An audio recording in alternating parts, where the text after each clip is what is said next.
बच्चों, आप सभी का स्वागत है इंडिया ऑनलाइन क्लासेज में।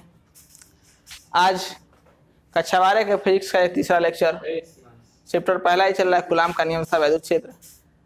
पहले और दूसरे लेक्चर में, पहले लेक्चर में आपको बताया गया था आवेश के बारे में, आवेश के मूल आवेश के बारे में और क्वांटम प्रकृति के बारे में। दूसरे में कूलाम के नियम के बारे में बताया गया था। अब जो आज हम तीसरा पढ़ेंगे, तीसरे लेक्चर में हम लोग जो पढ़ेंगे वो पहला है कूलाम के नियम का सदिश रूप। कूलाम के नियम का सदिश रूप, सदिश स्वरूप। सदिश स्वरूप की जरूरत क्यों पड़ी? जैसे कूलाम ने वैद्युत बल के लिए दिया था परिभाषा, और हम जानते हैं बल एक सदिश राशि है, बल एक सदिश राशि है जो दिशा पर निर्भर करती है। तो ठीक उसी के प्रकार जैसे देखिए, हम यहाँ पे ले लेते हैं, पहले फिगर को देखते हैं। यहाँ Q1, यहाँ पे Q2, प्लस आवेश, यही प्लस आवेश, ऐसे कर लेना है। ये Q1 है, ये Q2 है, ये Q1 है, ये Q2 है। यहाँ पे ये देखिए, अब यह Q1 इस पे बल लगाएगा तो यह Q2 भी इस पे बल लगाएगा। यह Q1 Q2 पर बल लगा रहा है, यह बल है F21, पहले के द्वारा दूसरे पर लगाया गया बल।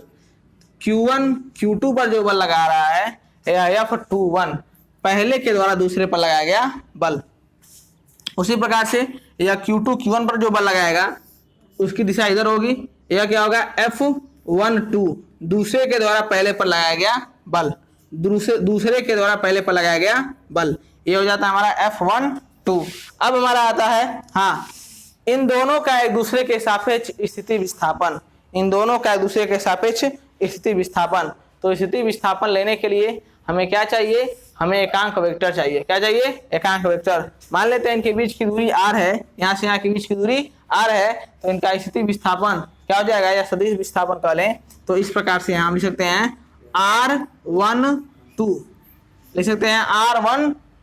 R12 का मतलब देखिए, दूसरे के कारण पहले का, दूसरे के कारण पहले का स्थिति सदिश, दूसरे के कारण पहले का स्थिति सदिश। और इसका एकांक वेक्टर अगर लिखें, कक्षा 11 में पढ़े होंगे आप लोग सदिश और अदिश राशियां, उसमें बताया गया होगा।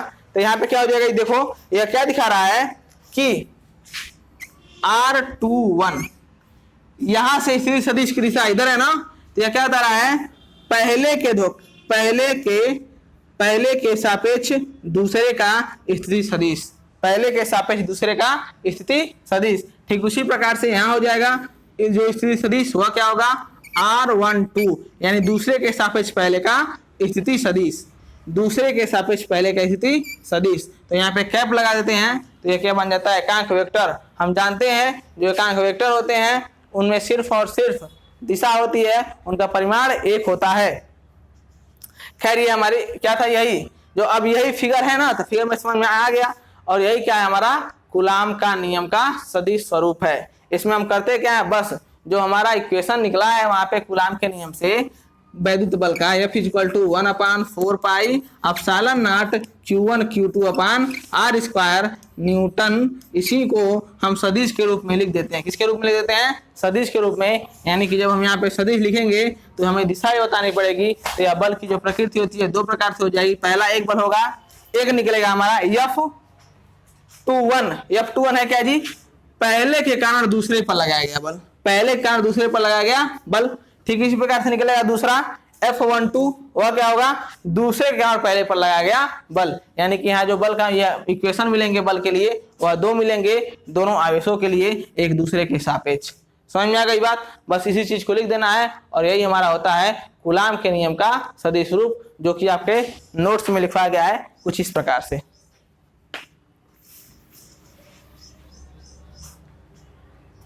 देखिए पहला लिखा गया होगा F12 = 1/4 pi epsilon naught Q1 Q2/r12, ये हमारा वेक्टर R12 है। ठीक, तो यहाँ पे वेक्टर ना लेकर के हम r12 का स्क्वायर ले लें, ये परिमाण हो गया, ठीक ना। इसके सापेक्ष इसका स्थिति विस्थापन का यह परिमाण होता है, और इसी में हम क्या कर दे, एकांक वेक्टर से गुणा करा देते हैं, तो यह सदिश राशि बन जाती है। एकांक वेक्टर क्या होगा हमारा, r12 होगा। क्या होगा जी, r12, जो क्या बता रहा है, दूसरे का पहले के सापेक्ष स्थिति सदिश बता रहा है, यानी कि दिशा को बता रहा है। यह इक्वेशन पहला हो गया, ठीक ना। या क्या, कौन सा बल, देखो दूसरे के कारण पहले पर लगाया गया बल, दूसरे के कारण पहले पर लगाया गया बल F12, जिसकी दिशा इधर है, इसके लिए इक्वेशन ये बन गया। ठीक इसी प्रकार से हमको मिलेगा F21, यानी पहले के कारण दूसरे पर लगाया गया बल। यहाँ पे यह क्या मिल जाएगा, F21 is equal to 1/4 pi epsilon naught Q1 Q2। अब यहाँ पे क्या लेंगे जी, जो स्थिति हम सदिश लेंगे हैं, स्थिति विस्थापन लेते हैं, वह R21 ले लेंगे, यानी पहले के सापेक्ष दूसरे का।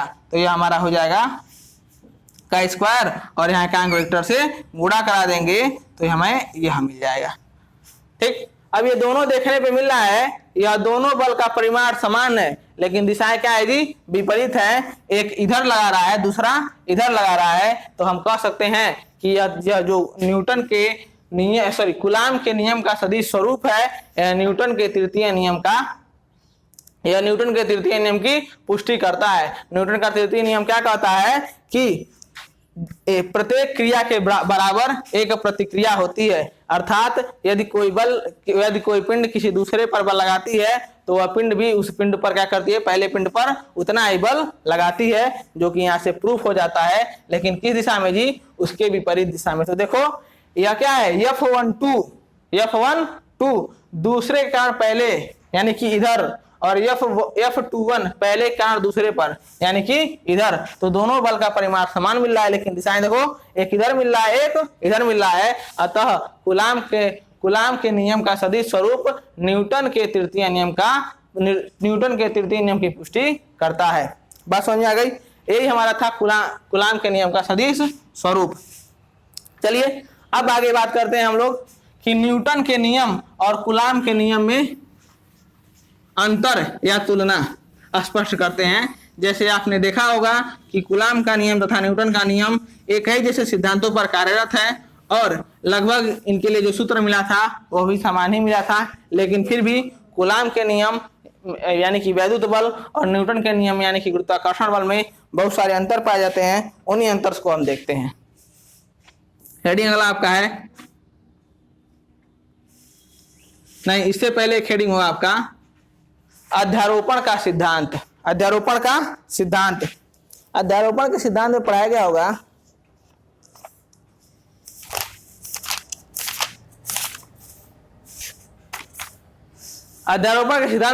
होगा जैसे कोई एक आवेश है यहाँ पे, अब इस आवेश पर बहुत सारे, इसके चारों तरफ बहुत सारे आवेश हैं। यहाँ भी कोई आवेश है, यहाँ भी कोई आवेश है, यहाँ भी कोई आवेश है, यहाँ भी कोई आवेश है। तो ये सभी आवेश इस पे बल लगा रहे हैं। मान लेते हैं यहाँ Q है, यह Q1 हो गया, यह Q2 हो गया, यह Q3 हो गया, यह Q4 हो गया। तो ये सभी इस पे बल लगा रहे हैं, तो अध्यारोपण का सिद्धांत यही कहता है कि किसी एक ही आवेश पर कई आवेशों द्वारा लगाया गया जो बल होता है, उन सभी आवेशों के द्वारा लगाए गए अलग अलग बलों के सदिश योग के बराबर होता है। अर्थात ऐसे कह लें कि यदि यहाँ पे Q1 के द्वारा लगाया गया बल हमारा F1 है, Q2 के द्वारा लगाया गया बल F2 है, Q3 के द्वारा लगाया गया बल F3 है, और Q4 के द्वारा लगाया गया बल F4 है।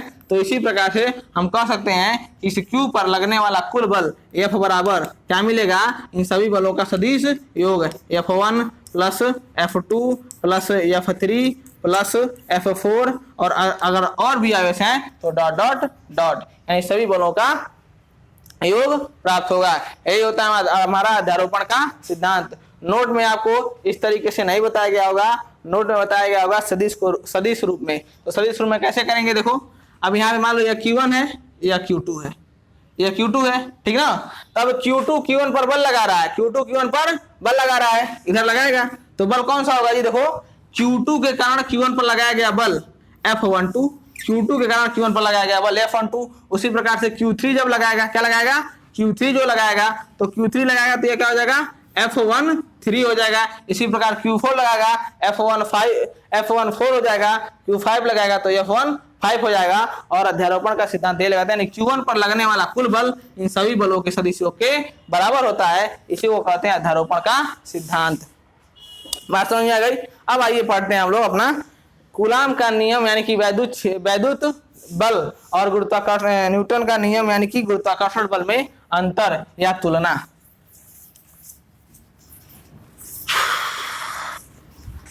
अगली हेडिंग जो आपकी है, अगली हेडिंग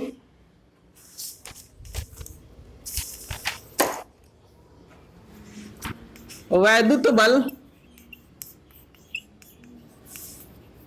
तथा गुरुत्वाकर्षण बल, कर्षण बल में तुलना। गुरुत्वाकर्षण बल में तुलना, चूंकि यह दोनों बल आप देखोगे कई प्रकार के सिद्धांतों पर कार्य करते हैं और इन दोनों बलों का जो दोनों बलों के लिए नियम मिला था वो लगभग भी समान था, लेकिन फिर भी इन दोनों बलों में बहुत सारे अंतर मिलते हैं। वो अंतर क्या क्या है? तो पहला अंतर आपका जो है कि वैद्युत बल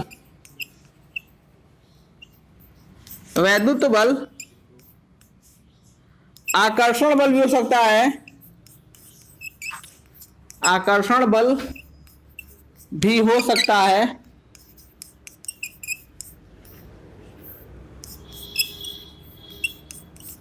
तथा प्रतिकर्षण भी,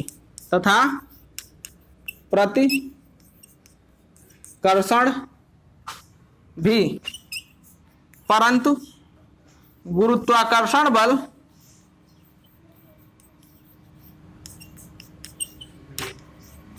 सदैव आकर्षण बल होता है, आकर्षण बल होता है। पहला हमारा था वैद्युत बल आकर्षण बल भी हो सकता है और प्रतिकर्षण बल भी हो सकता है। जैसे यदि आवेश समान प्रकार के हैं तो प्रतिकर्षण होगा, आवेश विपरीत प्रकार के हैं तो आकर्षण होगा। लेकिन जो दो पिंडों के मध्य कार्य करने वाला गुरुत्वाकर्षण बल होता है वह सदैव आकर्षण बल होता है। वह सदैव कैसा बल होता है? आकर्षण बल। फॉर एग्जाम्पल पृथ्वी अपने ऊपर विद्यमान सभी चीजों को एक बल के द्वारा खींचती है, उसी बल को हम कहते हैं गुरुत्वाकर्षण बल। और यह बल सदैव क्या होता है जी? आकर्षण बल होता है। तो न्यूटन ने बताया था गुरुत्वाकर्षण बल क्या होता है? सदैव आकर्षण बल होता है। दूसरा जो था बीज के माध्यम पर निर्भर नहीं करता है, बीज के माध्यम पर निर्भर नहीं करता है। वैद्युत बल गुरुत्वाकर्षण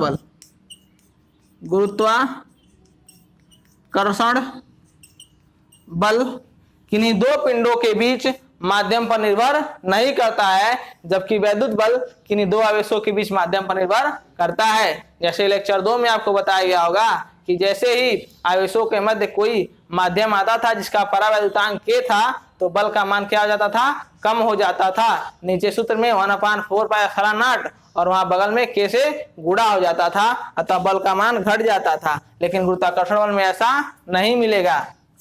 पिंडों के मध्य कोई भी माध्यम स्थित हो, इनके मध्य जो आकर्षण बल होता है अर्थात गुरुत्वाकर्षण बल होता है यह कभी परिवर्तित नहीं होगा। बात समझ में आई? अब तीसरा जो होता है ना, तो तीसरा जो होता है वह यह बताता है कि गुरुत्वाकर्षण बल जो है बहुत ही क्षीण बल है, बहुत ही क्षीण बल है। किसी तुलना में? वैद्युत बल की तुलना में। लेकिन पिंडों का द्रव्यमान अधिक होने के कारण इस बल की प्रबलता बढ़ जाती है।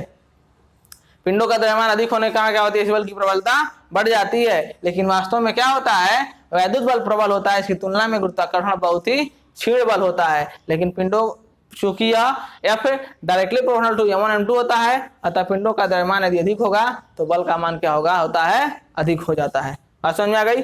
चलिए, ये था हमारा वैद्युत बल तथा गुरुत्वाकर्षण बल में तुलना। यहाँ हमारा कूलाम का नियम जो है यह संपूर्ण रूप से समाप्त होता है। अब अगला जो हमारा टॉपिक है वह वैद्युत क्षेत्र है। क्या है? वैद्युत क्षेत्र। अभी हमने आवेशों के बारे में पढ़ा, आवेशों के मध्य लगने वाले बल के बारे में पढ़ा, फिर गुरुत्वाकर्षण बल और वैद्युत बल दोनों के बलों के बीच तुलना को पढ़ा, ठीक है ना, यानी अंतर को पढ़ा। अब हम लोग पढ़ेंगे वैद्युत क्षेत्र और वैद्युत बल रेखाएं। चलिए देखते हैं।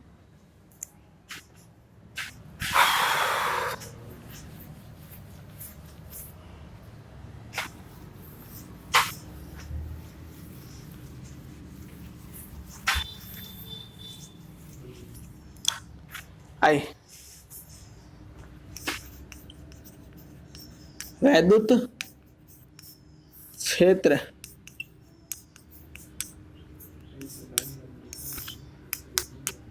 वैद्युत क्षेत्र। अब वैद्युत क्षेत्र क्या होता है? तो किसी आवेश अथवा समुदाय, जैसे मान लीजिए यहाँ पे कोई एक आवेश है Q, ठीक, एक कोई अन्य आवेश इससे बहुत दूर घूम रहा है, आराम से क्या हो रहा है? घूम रहा है। लेकिन जैसे जैसे इसके पास आता है तो कुछ दूरी आने पर, जैसे यहाँ तक ये आ रहा है, ये देखिए मान लीजिए दूरी है, यहाँ तक ये जब आ रहा है तो इस पे ये अपना स्वतंत्र है, किसी भी बल का अनुभव नहीं करता है।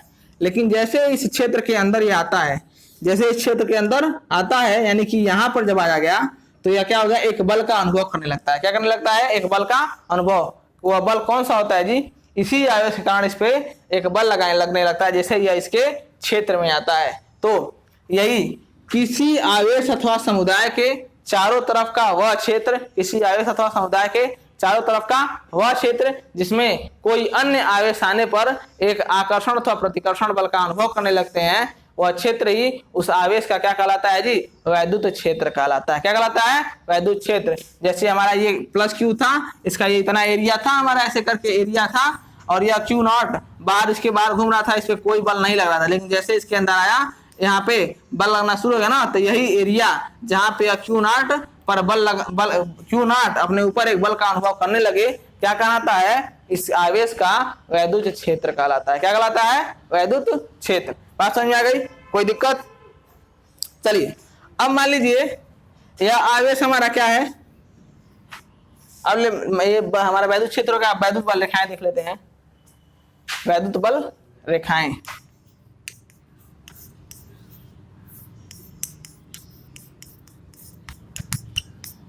तो वैद्युत बल रेखाएं क्या होती हैं? अब मान लीजिए आप प्लस Q0 है और एक माइनस Q0, ये इसके वैद्युत क्षेत्र में जैसे आया, इन दोनों में आकर्षण होगा, ये एक दूसरे के समीप आएंगे, एक दूसरे के समीप आएंगे। तो यह आवेश एक दूसरे के समीप जाने में जिस पथ का अनुसरण करते हैं, यानी जिस रास्ते के द्वारा जाते हैं, उसी को हम कहते हैं वैद्युत बल रेखाएं। क्या कहते हैं? वैद्युत बल रेखाएं। ये एक निष्कोण वक्र होता है, यानी कि जैसे यहाँ पे देखो, अभी माइनस Q है ना, या प्लस Q है, तो प्लस वाला यहाँ से चलेगा, इस प्रकार से होता हुआ यहाँ आ गया, यहाँ से चला इस प्रकार से होता हुआ यहाँ आ गया, यहाँ चला इस प्रकार से होता हुआ यहाँ आ गया, यहाँ से चला इस प्रकार से होता हुआ यहाँ आ गया, यानी इस प्रकार से। तो यही जो निष्कोण वक्र बन रहे हैं, यही क्या होते हैं? वैद्युत बल रेखाएं होते हैं। क्या होते हैं जी? वैद्युत बल रेखाएं। अतः दूसरे शब्दों में कह दें कि वैद्युत बल रेखाएं वैद्युत क्षेत्र में खींचा गया वह काल्पनिक निष्कोण वक्र है जिस पर एक स्वतंत्र अथवा पृथक्कृत एकांक धन परीक्षण आवेश चलता है। वैद्युत बल रेखाएं, वैद्युत बल रेखा किसी एक बिंदु पर खींची गई स्पर्श रेखा उस बिंदु पर स्थित धनावेश में लगने वाले बल की दिशा को प्रदर्शित करती हैं। जैसे ये धनावेश है ना, ये यहाँ पे चल रहा है, इधर आ रहा है, तो यानी इस पे बल की दिशा को, बल की देखो इधर इस प्रकार से, यहाँ से इधर आ रहा है, तो बल की, यानी इस पे बल कैसा लग रहा है जी? इधर की तरफ लग रहा है, तभी ना यहाँ से इधर आकर्षित हो रहा है। तो वैद्युत बल रेखाएं क्या बताती हैं? कि किसी भी धन आवेश पर बल की दिशा को प्रदर्शित करती हैं। बात समझ में आ गई? यही हमारे होते हैं वैद्युत बल रेखाएं होती हैं। क्या होती हैं? वैद्युत बल रेखाएं। अब आइए देखते हैं वैद्युत बल रेखाओं के गुण। वैद्युत बल रेखाओं के गुण, तो वैद्युत बल रेखाओं के गुण में क्या होता है?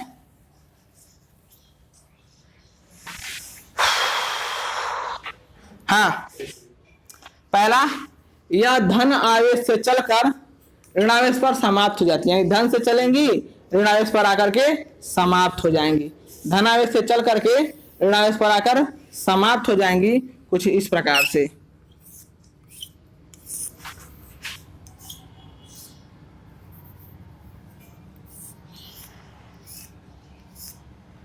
ठीक, देखो प्लस से Q की तरफ, प्लस से माइनस की तरफ चलती हैं, प्लस से माइनस की तरफ चलती हैं, प्लस से चलेंगी और आकर के कहां पे? माइनस पे समाप्त हो जाएंगी, माइनस पे समाप्त हो जाएंगी, यानी कि इनकी दिशा किधर होती है? प्लस से माइनस की ओर होती है। दूसरा जो है बल रेखा किसी भी बिंदु पर खींची गई स्पर्श रेखा उस बिंदु पर धनावेश पर लगने वाले बल की दिशा को बताते हैं, ये मैंने बताया ही। ये देखो अब ये दोनों जो बल रेखाएं, जैसे मान लो यहाँ पे 1 2 3 बल रेखाएं दिखाई दे रही है ना, तो ये बल रेखाएं एक दूसरे को कभी काटती नहीं है, यानी किस प्रकार ऐसा नहीं हो सकता कि यहाँ चल के यहाँ से आ जाए, तो देखो काट दिया ना, लेकिन ऐसा नहीं होता है, ये जैसे भी आएगा ऐसे आएगा, यानी कि जो बल रेखाएं होती हैं वह परस्पर एक दूसरे को कभी काटती नहीं है। ऐसा इसलिए होता है कि जब वो एक दूसरे को काटेंगे, जैसे मान लो यहाँ पे काट रही हैं, तो देखो यहाँ पे काट रही हैं, तो यहाँ 2 दिशाएं बन रही हैं, क्या बन रही हैं 2 दिशाएं, देखो एक इधर भी एक इधर भी, तो काटती नहीं है वह इसलिए कि कटान बिंदु पर 2 स्पर्श रेखाएं खींची जा सकती हैं जो कि आवेश की 2 स्थितियों को यानी 2 दिशाओं को प्रदर्शित करती हैं, और ऐसा असंभव है। और यह क्या है, असंभव है। कोई व्यक्ति एक ही समय में 2 रास्तों पे जा सकता है क्या, नहीं जा सकता है। ठीक उसी प्रकार से आवेश भी एक ही समय में 2 रास्तों पर नहीं जा सकते, इसी वजह से एक दूसरे को काटती नहीं है। जब भी काटेंगी कटान बिंदु पर 1 से अधिक स्पर्श रेखाएं खींची जा सकती हैं जो उस बिंदु पर 1 से अधिक दिशाओं को प्रदर्शित करती हैं, और यह असंभव है। यह क्या है, असंभव है। ठीक, कोई दिक्कत। अब क्या हो गया, ये रेखाएं खींची हुई डोरी के समान लचकदार होती हैं, खींची हुई डोरी के समान लचकदार। जैसे 2 अगर विपरीत आवेश आ गए तो यह क्या होंगे जी, एक दूसरे को आकर्षित करेंगे तो क्या हो जाएंगे, लचकदार हो जाएंगे। क्या हो जाएंगे, लचकदार। जैसे अभी यहाँ पे था टाइट था, जैसे ही आएंगे तो यहाँ पे जैसे डोरी हम अगर बांध दें, देखो डोरी पहले टाइट था, लेकिन जब वो आकर्षित कर लिए समीप आ गए तो ये लचक गया ना, यानी ढीला हो गया डोरी, तो लचकदार, यानी कि लचकदार डोरी के समान होती हैं। फिर दूसरा, यदि दोनों क्या हो, एक दूसरे के विपरीत हो, दूर जाना चाहते हो, तो पहले डोरी ढीली थी, अब हमने पीछे हटा दिया, टाइट हो गया, तो क्या होते हैं जी, वो ये अपनी लंबाई की लंबवत दिशा में एक दूसरे से दूर हटने का प्रयास भी करती हैं। ठीक ना, देखो जैसे यह है तो यह लंबाई की लंबवत दिशा में, अपनी लंबाई के लंबवत दिशा में एक दूसरे से दूर हटने का प्रयास करती हैं। यह प्रदर्शित करता है कि प्लस और प्लस आवेश में क्या होता है, यानी समान आवेश में क्या होता है, प्रतिकर्षण होता है। और लचकदार डोरी के समान जो आती हैं उसके कारण यह पता चलता है कि विपरीत आवेशों के मध्य क्या होता है, आकर्षण होता है। ये हमारा था वैद्युत बल रेखाओं के गुण। ये क्या था, वैद्युत बल रेखाओं के गुण। अब हम लोग देखते हैं वैद्युत क्षेत्र की तीव्रता। वैद्युत क्षेत्र की तीव्रता, तो वैद्युत क्षेत्र की तीव्रता क्या बताता है, वैद्युत क्षेत्र की तीव्रता यही बताता है कि किसी आवेश पर किसी अन्य आवेश के वैद्युत क्षेत्र में जाने पर उस पर कितना बल आरोपित होता है, यही बताता है वैद्युत क्षेत्र की तीव्रता। तो ये देखते हैं,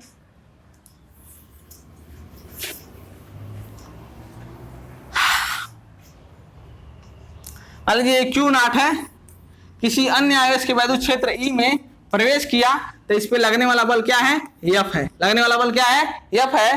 तो इस आवेश पर लगने वाला बल F है, तो वहां पे वैद्युत क्षेत्र की जो तीव्रता मिलेगी उसके लिए मिलेगा E = F/Q0। अतः हम दूसरे शब्दों में कह सकते हैं कि धन परीक्षण आवेश पर लगने वाले बल यदि वैद्युत क्षेत्र में रखे धन परीक्षण आवेश पर Q0 बल, धन परीक्षण आवेश Q0 पर F बल लगता है, तो जो वैद्युत क्षेत्र की तीव्रता है इन दोनों के अनुपात यानी बल के और आवेश के अनुपात के बराबर होती है। E = F/Q0। F/Q0 बल हमारा सदिश राशि है, कूलम हमारा अदिश राशि है। सदिश और अदिश का गुणा या भाग होता है, सदैव सदिश राशि मिलता है। अतः वैद्युत क्षेत्र की तीव्रता क्या हमारी है, सदिश राशि है। वैद्युत क्षेत्र की तीव्रता क्या है, सदिश राशि है। वैद्युत क्षेत्र की तीव्रता का मात्रक क्या होगा जी, देखो बल क्या है, बल का होता है न्यूटन, बल का क्या होता है न्यूटन, और आवेश का क्या होगा, कूलम। आवेश का क्या होगा, कूलम। तो E का मात्रक यानी वैद्युत क्षेत्र की तीव्रता E का मात्रक क्या हो जाएगा, न्यूटन प्रति कूलम। क्या हो जाएगा जी, वैद्युत क्षेत्र E का मात्रक न्यूटन प्रति कूलम हो जाएगा। इसका बीमी सूत्र देख लेते हैं। तो वैद्युत क्षेत्र की तीव्रता E का बीमी सूत्र,